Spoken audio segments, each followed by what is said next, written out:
అన్నీ నీవనుకుంటున్నావు. ఈ లోకంలో నువ్వేమో మనిషి ఏమనుకుంటున్నాడు?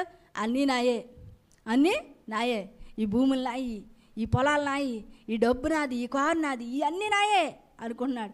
నువ్వు ఉండవరా అని దేవుడు చెప్తున్నాడు. నువ్వు ఉండవరా అనుభవించడానికని దేవుడు చెప్తున్నాడు. ధనవంతుడికి మనకు తెలుసు, ఎందుకంటే ధనవంతుడు అన్నీ నాయే అనుకున్నాడు.